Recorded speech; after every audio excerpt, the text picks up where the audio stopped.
Hey, Malcolm, you know that Audible's got a lot more than audiobooks? Of course, podcasts, Originals, bestsellers, future bestsellers, sleep stories. sleep story. What are you talking about, sleep story? Malcolm. Oh, wow. Malcolm. Malcolm. Hey, no, Roxy. Hey, Roxy, get out of Malcolm's house. The most inspiring minds, the most compelling stories, all in one place. Audible. Hi, I'm R.J. Smith, author most recently of American Witness, The Art and Life of Robert Frank, currently at work on a biography of Chuck Berry in the Age of Black Lives Matter, for which our guest has helped me. I'm your host for today's panel. Thank you all for tuning in to the 26th Annual Festival of Books and our virtual event with Richard Thompson, legendary singer-songwriter. His early work in the band Fairport Convention revived British folk traditions. His songs have been covered by Elvis Costello, David Byrne, Bonnie Raitt, Emmylou Harris, R.E.M., and many, many others. Known for his brilliant songwriting, his extraordinary guitar playing, and his haunting voice, he's considered one of the top 20 guitarists of all time, listed in the songwriting pantheon alongside Bob Dylan, Joni Mitchell, Randy Newman. Now, in the long-awaited memoir, Beeswing, Losing My Way and Finding My Voice, 1967 to 1975, he takes us back to the late 1960s and the early 1970s, a period of great change and creativity. Before we get started, I want to remind everyone to please remember to support your local independent bookstores during the festival. These are the places that don't charge employees for bathroom breaks. Limited supply of signed books are available from Richard with your book purchase from Skylight Books. Richard Thompson. Well, hello. Hello. Richard, can you compare the process of writing a book to recording an album? Is there anything that they have in common? Books are harder. You can write a song sometimes fairly quickly. Famously, people have written some pretty good songs in 20 minutes, and I've done a couple of those. You can't write War and Peace in 20 minutes. It takes you at least half an hour, I should think. So it's a longer process. But I was curious to see if I could do it. I wanted to see if I had the discipline, to write every day, and to have, be able to sustain that for a whole book. Yeah. And apparently I could. You proved it. Revisiting the past. I mean, revisiting the past can be stressful or, dangerous. And it isn't easy. As you write at the start of your book, I don't want to remember, but now it is time to think back. What makes it hard to pick up and revisit things you thought you had put away? And what makes it important to do that sometimes? Well, I think it's important for your sanity sometimes, to do that kind of thing. I mean, for the sake of the book, I decided, okay, I'm going to have to go back and get intensely into that period, that's 67 to 75. And I know in that period that there's some difficult stuff, that there's some, heartbreaking stuff. There's some good stuff. And not stuff I think about every day in some cases. Stuff I do kind of shove to the back of the mind. But the writing process, demanded it, and I had to look at that stuff. And I suppose in some ways it was cathartic. It was good to get through some of that stuff and perhaps put it to bed a bit more than it had been.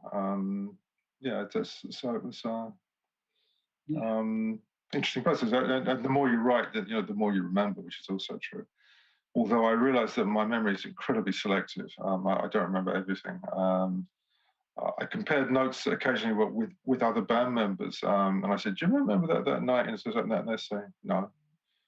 And then they say something, and I didn't have a clue what they were talking about. So we all have very selective memories, and I think that's down to many things.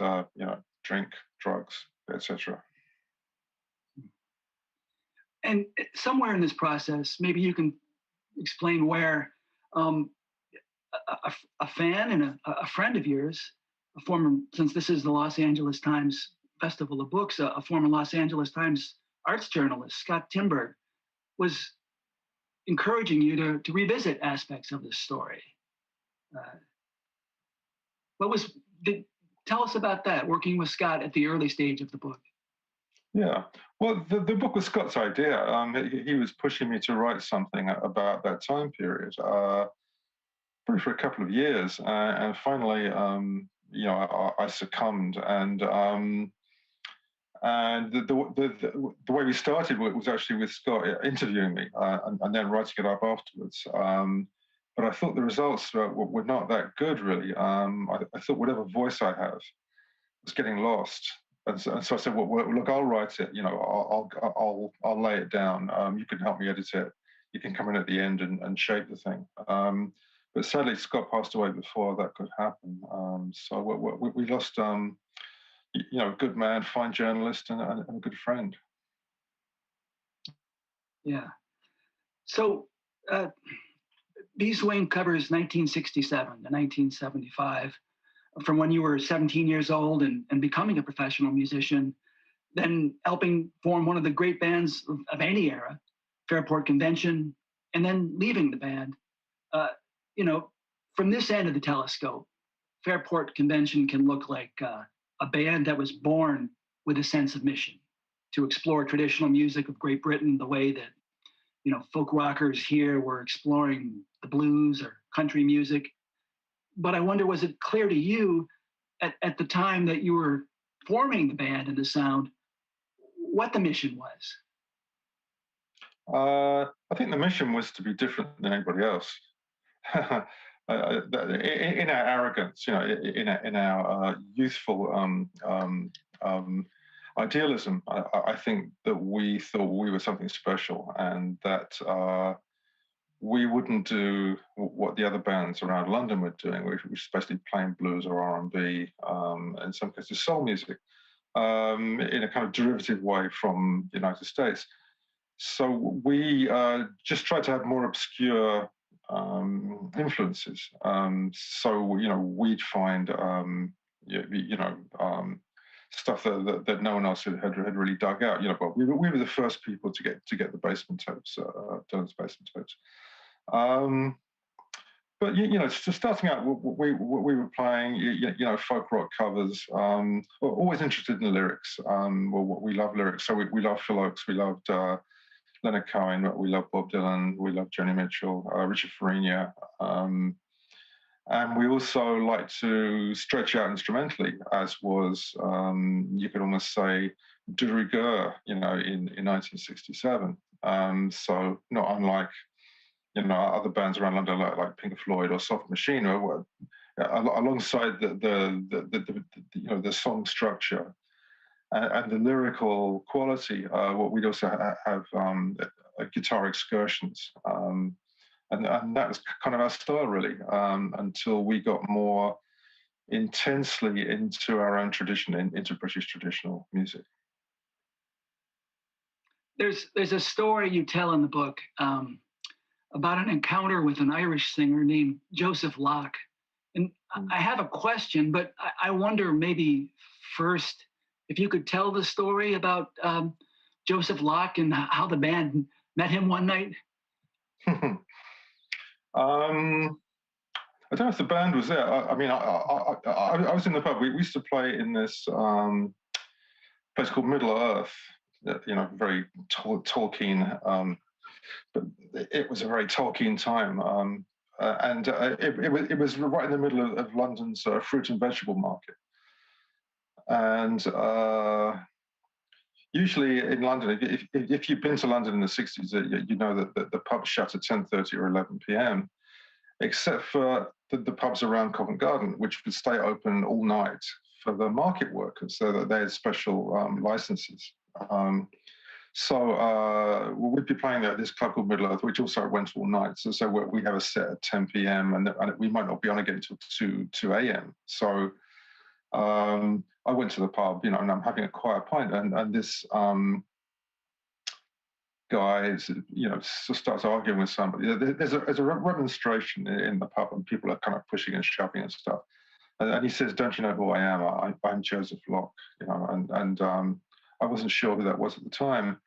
But the people in the pub, especially the Irish contingent in the pub, were calling out requests, to this man who may or may not have been Joseph Locke, because Joseph Locke had impersonators as well, because he was banned from the UK for tax reasons, but he snuck over occasionally. But also that there were people who impersonated him and went on stage as Joseph Locke. A very bizarre situation. So I wasn't sure if this was the real man or somebody pretending to be him. But he sang a little bit, and he sounded very good, I must say. He sounded like a proper opera singer. And well, to get to the punchline, you have to read the book. Ha ha ha. Well, one aspect of it that I took away from reading about him, you wrote that he was incredibly famous to one generation and almost unknown to the next. And you talked about him in conjunction with talking about Fairport Convention's disinterest in fame, almost as if his fate, going from famous to who's that? Kind of explained that fame faded, and fame was not all that it was cracked up to be. I wonder, my sense is Fairport Convention weren't that interested in record sales, in having their faces on magazine covers. Tell me about that and why. I think we were and we weren't. I think we posed as people who didn't care about success, but actually, when we got somewhat, we sort of liked it, to tell the truth. But our attitude was really, it was all about the art. It's all about the music, and we distrusted the interface with the business world, and we left that to other people. But we would often kind of sabotage ourselves in this very sort of arty way, or almost sort of like it was a sort of a Dadaist exercise, or we would sabotage interviews and things. Ridiculous, really, but we were having fun, just kind of posing as these musical anarchists.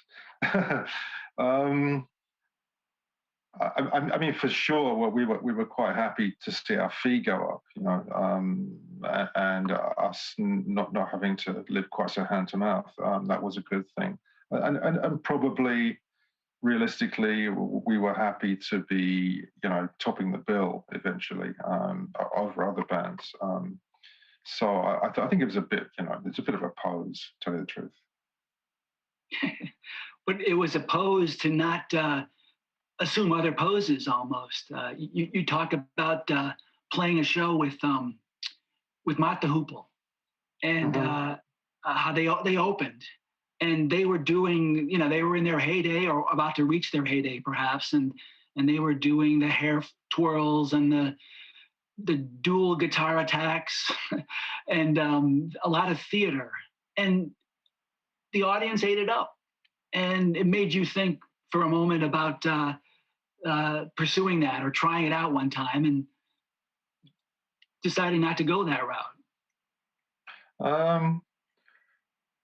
Well, it was cliches. Mott the Hooples, everything that they did, you'd seen it before and dismissed it the first time. In fact, they were doing every rock and roll cliche. It was, it was good. What was celebrated a little bit later in Spinal Tap, that they were kind of doing as part of their stage act. And it just seemed dumb and stupid to me, really. I thought that they were a good band, but I thought all that stuff was just so hackneyed. And Fairport, for a laugh almost, tried it at their next gig. We tried doing the same moves. And my God, it went down well. I mean, it was terrifying. It was so easy, to manipulate the audience in that way. But we just thought, well, that's not for us. We're far too intellectual and clever and idealistic and musically pure do things like that. But it was kind of ridiculous. Do you remember the first time you heard Sandy Denny sing? Well, the first time I heard Sandy sing was when she auditioned for us, actually. I'd never heard her before. Somehow I'd missed her around the folk clubs. She had a reputation as being a great singer and a good songwriter at the time. Yeah, I mean, she auditioned for us, and I don't think any of us had heard it, to tell you the truth. And she absolutely knocked us out. I mean, she was a really fantastic singer. Hard to think of a better singer, really, in any genre. I mean, she had everything. She had, a great vocal range, a great dynamic range, and had this kind of elusive emotion in her singing. That I still can't quite describe. I still can't quite pin it down. But there's this kind of longing or yearning in her voice, which is just so characteristic of Sandy that I've not heard really from anybody else. Yeah. Well, she was there for, like, in the band a little over a year. 3 amazing albums in 1969 alone with her singing, and then she left or was asked to leave in 69, and you stayed in. There's a show you describe after that,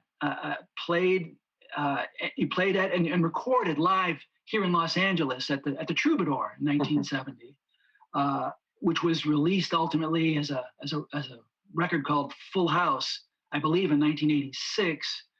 And it's a great, I find it's a great galloping live document. It's just great. And the story you tell is down below in the crowd at the Troubadour, a couple hundred in the house, and that's a full house, is a band raptly watching you guys, just do it. And they just played the Forum, Led Zeppelin. So they get up and you all play together. Legend has it, you jammed for hours. And it was recorded. So what was that experience like? And did the tapes ever turn up? Well, first of all, the tapes were in the A&M vaults.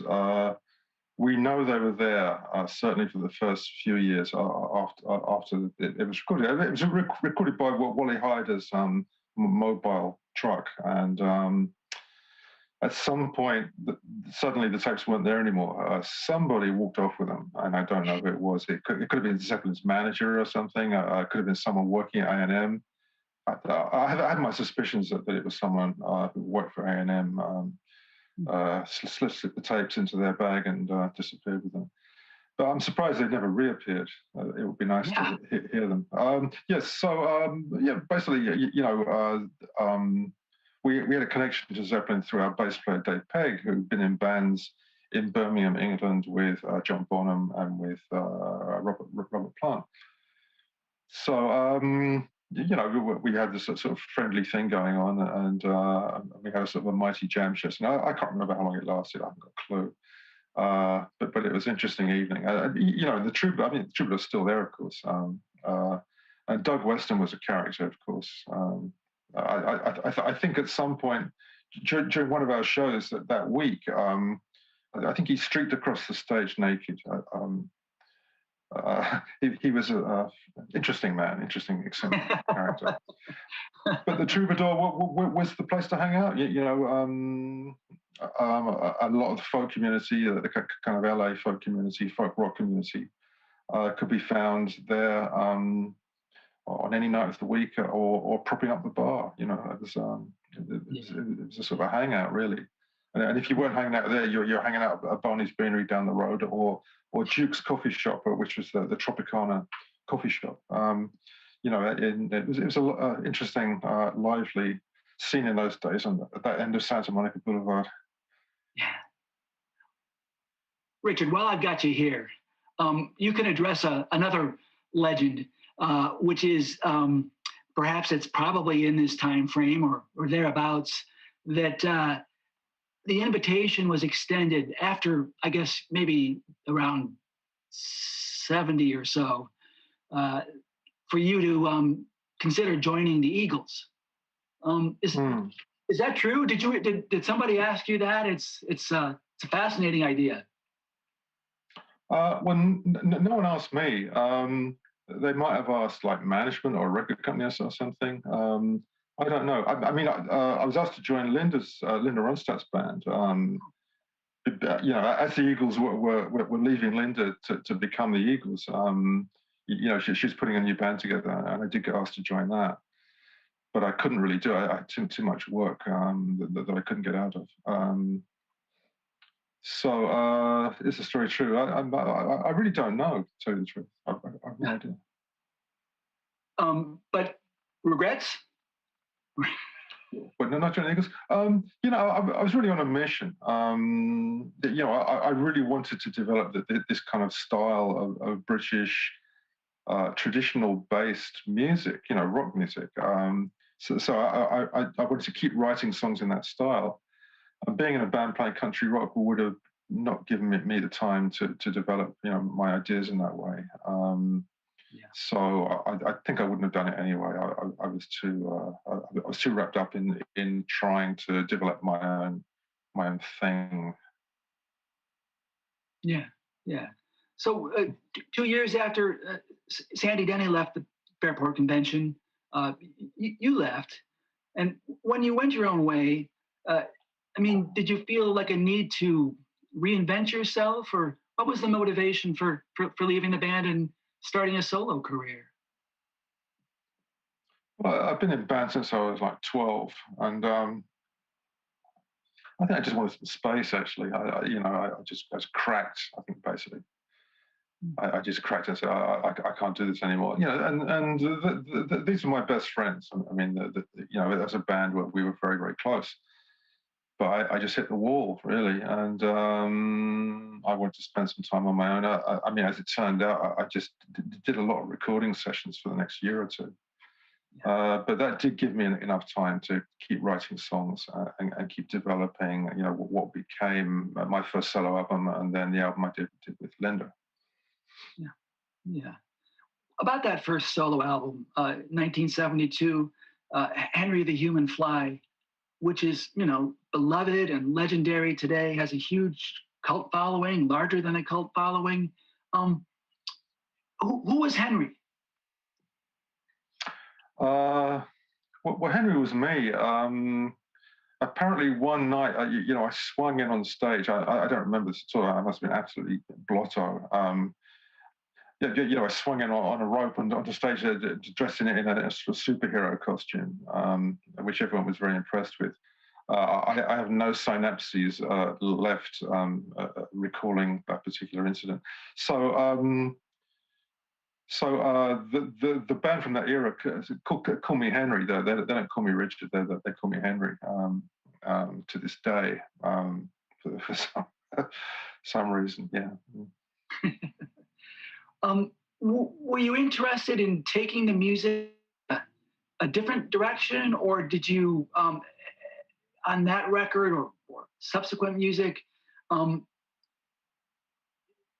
were you refining your exploration of the roots music that you were attracted to, or were you making it more, more malleable, more plastic, doing more personal things with it? What I was trying to do was to build a bridge. You could say that, in America, things never kind of died out.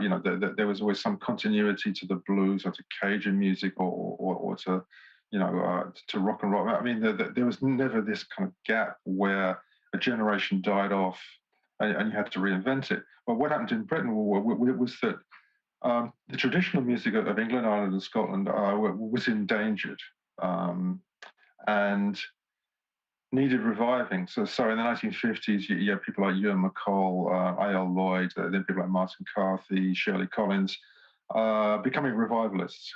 And Fairport were a different kind of revivalists, coming a little bit after that, we wanted to contemporize the tradition. Well, we wanted to drag the traditional music into the 20th century as it was then, and play it with amplified music and drums and electric guitars. And so that was our kind of mission.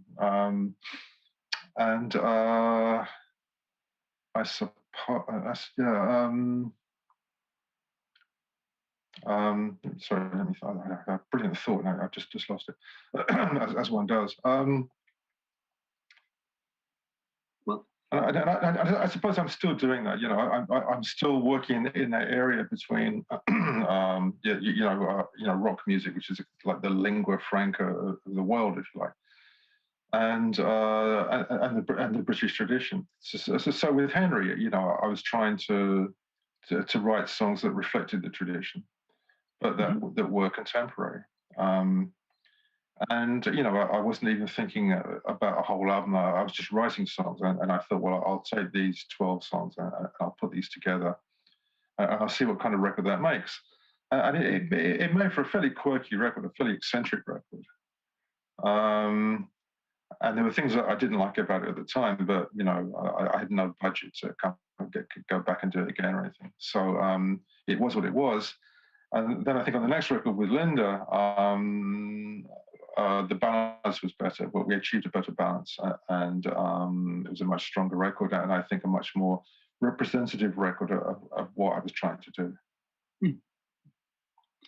I meant to ask a figure that certainly in the first part of the book and throughout, in a way, kind of looms over aspects of the story in a literal way, because you keep running into him when you don't expect to, is your father, who was a police officer and was also bringing home and listening to albums from the bluesman, more than a bluesman, Lonnie Johnson, and bringing home Django Reinhardt records. Tell me about your dad. Okay. Well, he was from the Scottish borders. Grew up in Dumfries, which is there he is, and there's my mum, and there's me. You know, Dumfries is a town of about 10,000. It's a fairly small town. And you know, when he was a teenager, they'd have various clubs. So they'd have a weightlifting club and a jazz club and stuff. And you know, he became interested in jazz, and his enthusiasm took him, up to Glasgow on the train to see Louis Armstrong, or when he played there, to see Django Reinhardt and the quintet when they played there. And he had some records of those people. He had Louis Armstrong Hot 5s and 7s. He had some great Django records. He had great Les Paul records. He had Duke Ellington records, and lots of stuff I didn't like the show tunes and the less interesting stuff. He had Frank Sinatra as well, which was great stuff too. So all that was kind of in the background of my consciousness, really. So I grew up with it, and I think I absorbed it, but it wasn't as exciting as rock and roll, which was coming from my sister's bedroom, through the other wall, and it was much easier to identify and be exhilarated by Jerry Lee Lewis and Buddy Holly and Gene Vincent. This is exciting, sometimes dangerous music, and as a kid, you wanted to cling to that music rather than your parents' music, which is starting to get rather sedate. And my parents have been through the war. Everyone's parents have been through that experience, and for the most part, they wanted a quiet life, but their children did not want a quiet life, and that's how rock and roll really got its impetus in the UK. Hearing you talk about that war experience of your parents and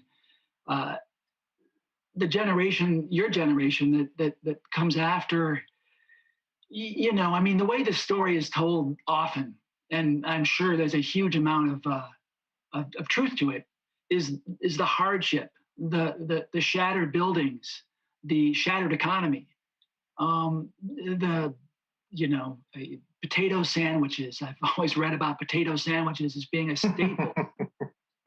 And at the same time, and how that kind of sometimes it said gave an edge to British rock and roll, of the early '60s and onward.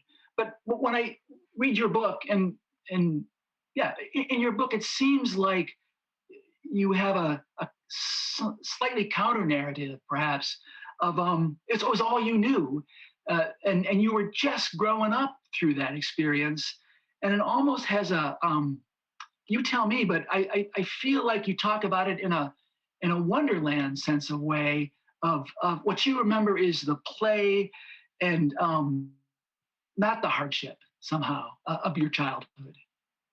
No, it was a time of privation in the UK. The UK was bankrupted by World War II. America came out of World War II almost exactly twice as wealthy as it went into it, but because it sold tanks and airplanes to the Russians and to the British and everybody. So for America, it was. I mean, it wasn't the reason that America fought the war, obviously, but economically. The 50s for America was this fantastic boom time, and we looked on with envy, I think, in the UK. So it was kind of bleak, but you hung out with your friends, and I just had a great time with my friends in the 50s, and you kind of hung on to the the radio shows and things like that. You look forward to listening to the radio, and in some cases, watching sort of pioneering TV shows. But it wasn't really until the '60s that the youth generation started to get a voice, and England. But by the time the Beatles were kicking in, you also had fashion kicking in. You had Twiggy, and you had David Bailey, and you had some of the great British pop artists like Peter Blake. And London, where I grew up, was really becoming the world capital of youth culture, and that was very exciting to be around. It was extraordinary to be around. And if you like Fairport, missed the first wave of that, because that was really the Beatles and the Stones and the Kinks and the British Invasion, the Searchers and Freddie and the Dreamers, all that stuff. That was a generation earlier, and a generation in popular music is actually quite short. It's maybe only 4 or 5 years. So Fairport came in the next wave, in the psychedelic wave, riding on the back of Pink Floyd and other bands of that time, Joe Cocker, people like that, the Animals. That was a little bit earlier, probably. So it was, but it was just as exciting to be around London at that time. Yeah, I see.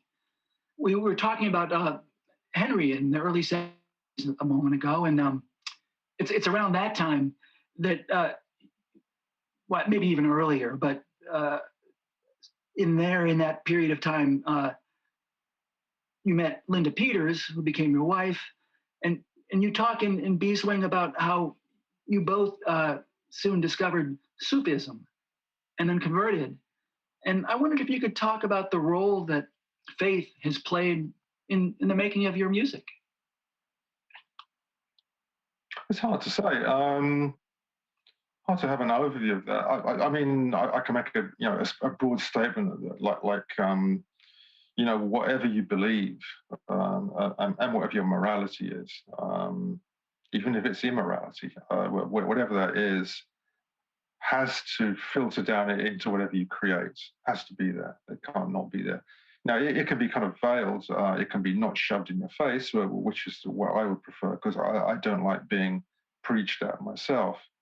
So I don't like imposing my own, spiritual values and beliefs on other people.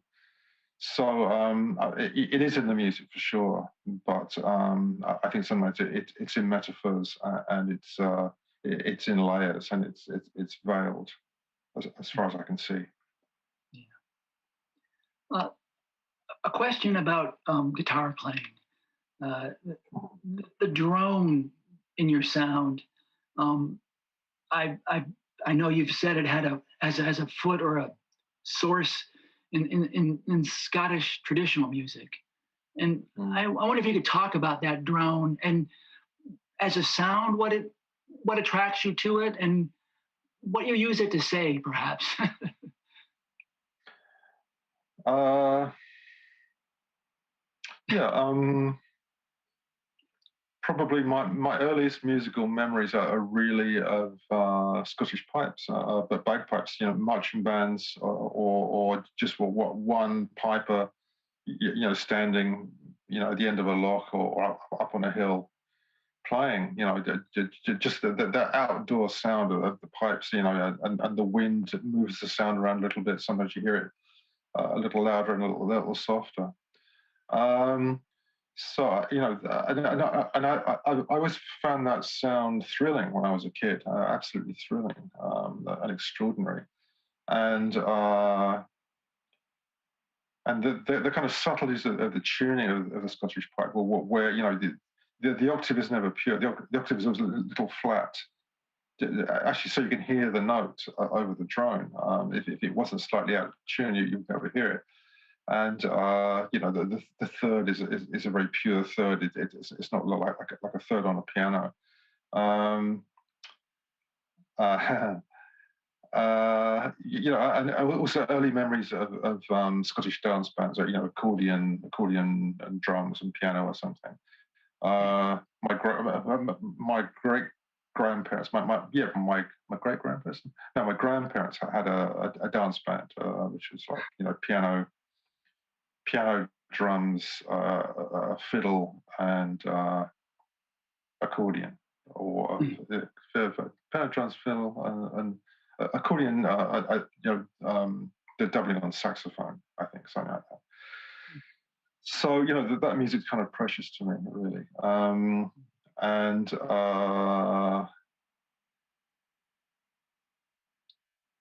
I suppose a lot of folk music it is either drone supported or it's supported by your basic three chords. The 1, the 4, and the 5. And that's a lot of what I keep referring back to. I love more complex music, and I try to echo that in what I play on the guitar. I try to do more sophisticated harmonic stuff as well. But I do use a lot of drones. I mean, drones are powerful things. It's just a cultural thing, I suppose. Well, it certainly must be, but it's certainly also, it's such a universal sound. I mean, it has different. One hears drones in the blues, right, and in the ragas, and so many things that it just makes it really just a powerful sound that I'm fascinated by, and I love what you just said about it. A different guitar question. You're one of the living masters. You're high on Rolling Stone magazine's list of the 100 greatest guitar players, and along with that, or in this time that we live in, until COVID came along and changed everything. Hopefully, this is a good side effect. I'm sure guitar sales were plummeting.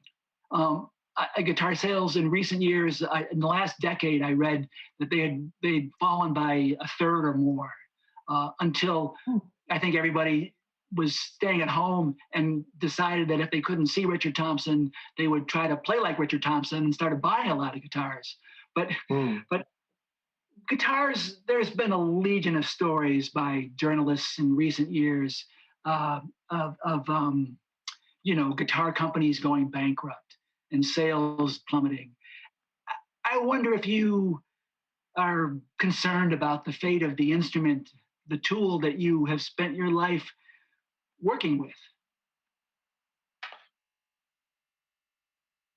There are nice things about the guitar. It's a portable instrument.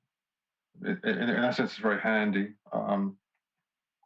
You can stick it on your back, and you can go camping, you can go hiking, and you can visit other people, and you can pull it out at a party and play it without too much fuss. You don't need a lot of equipment with it necessarily to just entertain yourself and to entertain friends. The slightly less fashionable accordion kind of does the same thing, and probably also appealed to a different demographic, I should think.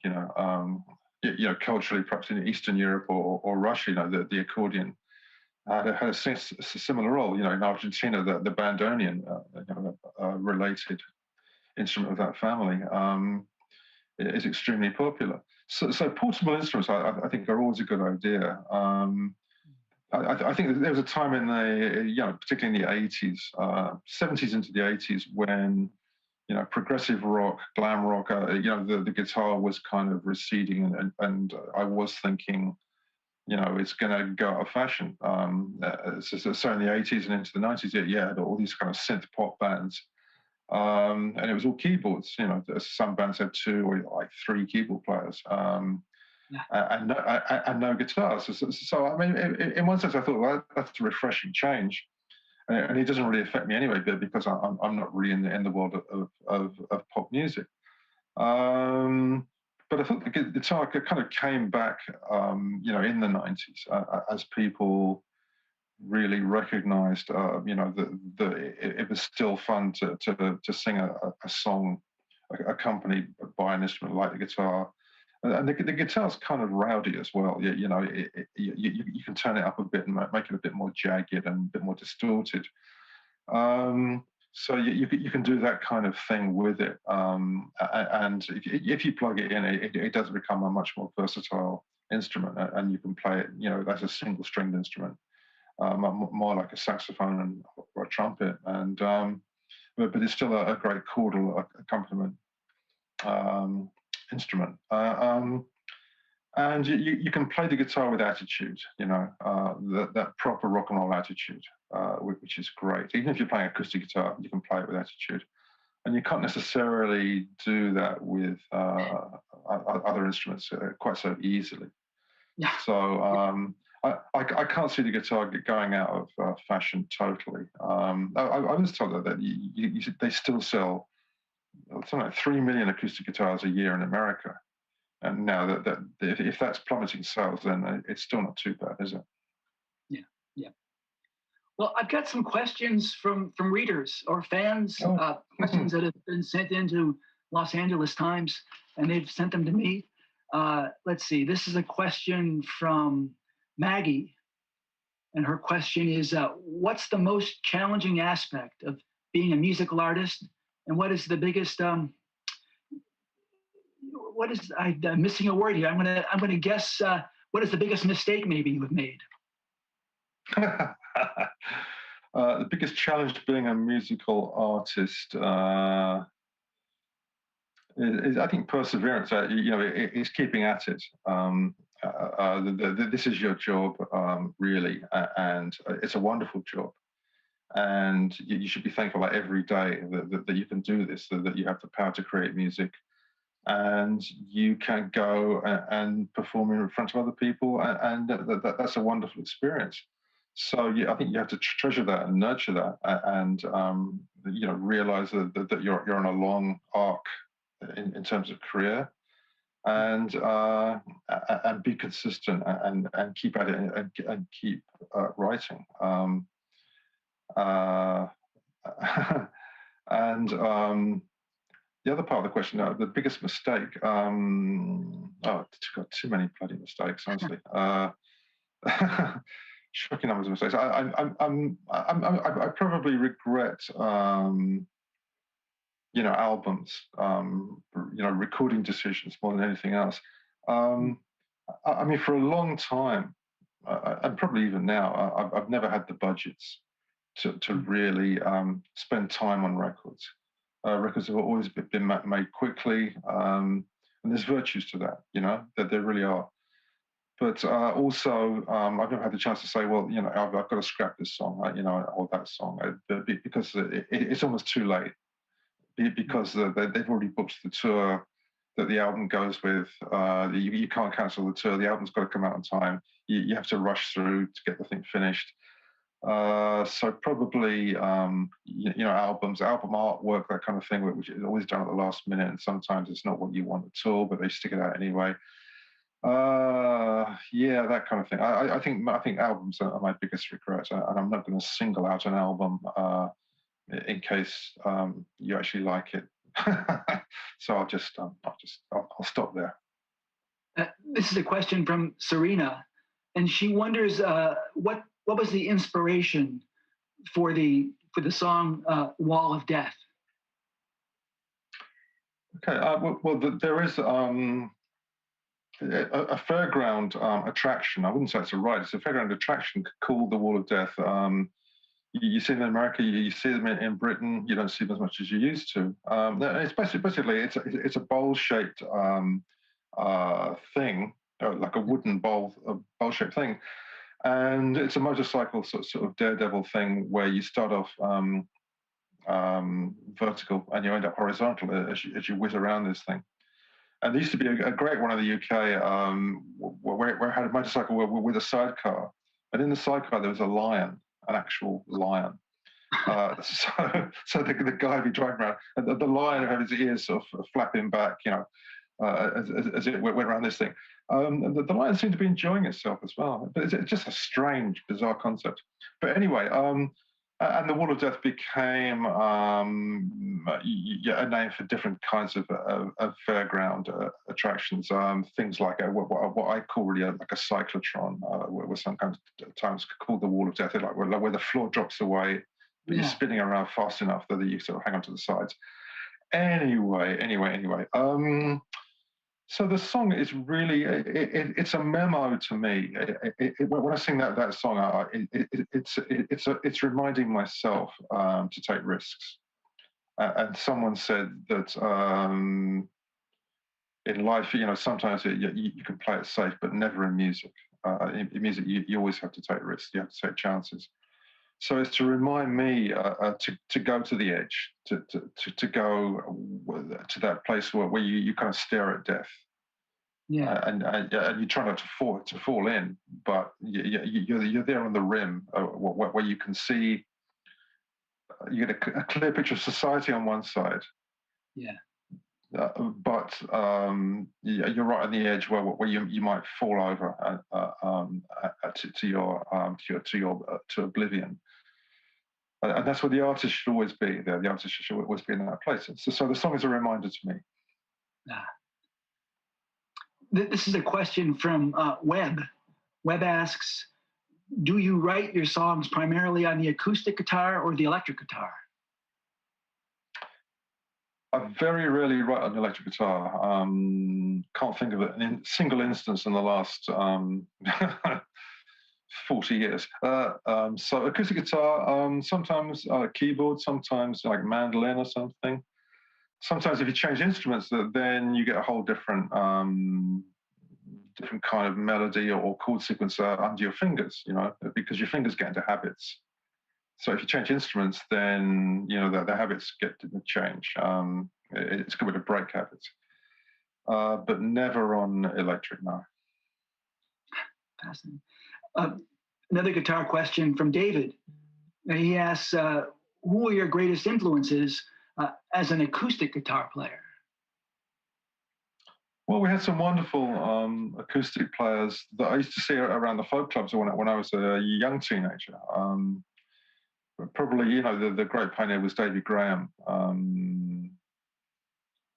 who probably in the mid-50s was playing this guitar style that had so many elements in it. It had Scottish traditional music in it, and it had North African music in it, and it had Caribbean music in it, and jazz in it. But he was an interesting character. He made a great, groundbreaking record with Shirley Collins. And then after Davey, there came Burt Jansch, who had a big influence on people like Neil Young and Jimmy Page. And you have Martin Carthy, who's probably my favorite guitar player in the world, because Martin is such an individualist. He's such a unique way with tunings and with song accompaniment that there's no one like him. A tremendously thoughtful musician. So as a young teenager, you see all these people growing up, which is fantastic. And I took classical lessons for a while, so that really helped me as an acoustic guitar player. And that's probably most of it. And I think from that point, you kind of forge your own path, and you keep your ears open. You can always grab things that you hear at any time, at any point in your life, to add to your style. Yeah. Richard, as a guitar player, this is my question. Okay. Are you making? Are you booking for the fall or for the summer? Are you getting ready to do what you so do, playing 100 dates a year since the time of this book? Are you getting ready to go on the road? I've got some outdoor stuff in June in the US. I've got one outdoor show in New Jersey. I've got one in Ocean City, New Jersey. I've got one in Tanglewood in Massachusetts. I've got 2 shows with Judy Collins, which will be great fun. Look forward to that. A couple of festivals in the UK in July, August, and some other stuff in the US, indoor stuff in the US after that, so September, October. I don't know if that's socially distanced or I think it probably is. And then some more indoor stuff in the UK in October, November. And then next year is absolutely chock-a-block because all the stuff that got cancelled this year has gone into next year, in addition to next year's gigs. So I've done about 100 gigs here. I'm doing about 362 gigs next year. Well, that's exciting. That's super great, and I look forward to seeing you in person in a safe way when we all can. And I'm glad you're going to help make that possible. Absolutely. Now, for a special treat for those watching live, Richard has agreed to play a couple of songs, 2 songs. Before I hand it over to him, I want to remind folks listening to check out Skylight Books, where there are a limited number of signed copies of Beeswing available for purchase. Thank you, Richard.